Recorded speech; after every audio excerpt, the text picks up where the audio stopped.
আম গাছের গ্রাফটিং কিভাবে করা হয়।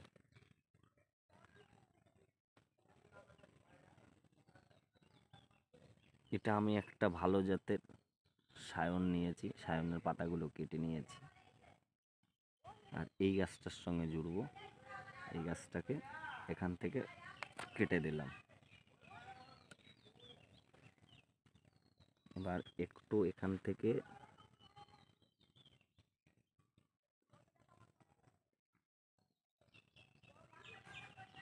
গাছটাকে চিড়ে দিলাম।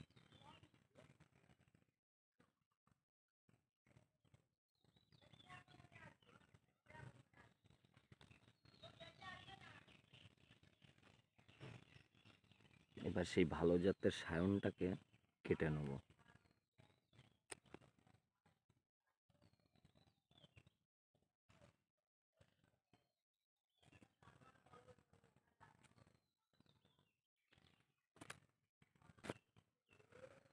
এভাবে সায়নটা কাটা হলে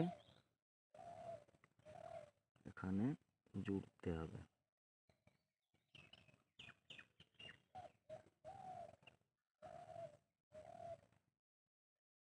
পুরোপুরি সেট হলো না, একটু সায়নটাকে ছোট করতে হবে।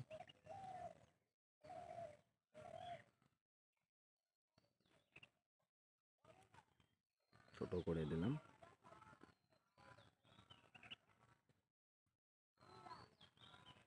এমন সায়নটা নিতে হবে যাতে পাতা বেরোচ্ছে দেখে নিতে হবে, আর একটা সাইডে, যে কোনো একটা সাইডে মিল করে জুড়তে হবে। এই যে হয়ে গেল, একটা সাইডে মিল করে দিয়েছি। ভালো করে দেখাচ্ছি, এই যে এই সাইডটাতে মিল করে দিয়েছি, এই সাইডটাতে ঠিকঠাক মেশেনি। এবার কাজ থাকলো কলম বাঁধা, প্লাস্টিক দিয়ে বাঁধা।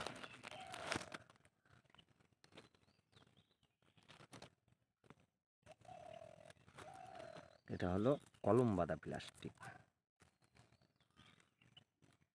এই প্লাস্টিকটা এমন প্লাস্টিক, এই যে ছেড়ে দিলে প্লাস্টিকটার সঙ্গে প্লাস্টিকটা জোড়া লেগে যায়।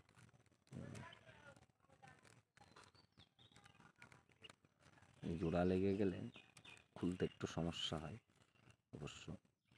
এবারে এখানে ধরে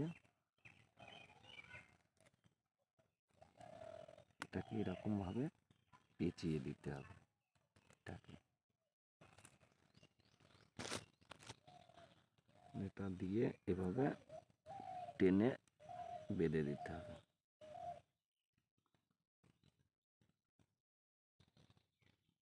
বাঁধা কিছু না, একটা ফাঁস তৈরি করে নিয়ে এভাবে টেনে দেওয়া নিচের দিকে, ব্যাস হয়ে গেল। দেখতে পাচ্ছেন গাছের মাথায় একটু একটু পাতা আছে অবশ্য, পাতা একটু আছে। এই পাতাটাই বেড়ে উঠবে।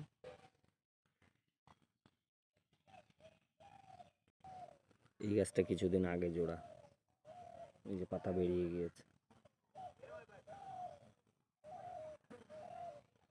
এটা থাইল্যান্ডের আম, থাইল্যান্ড আমের মাথা এটা।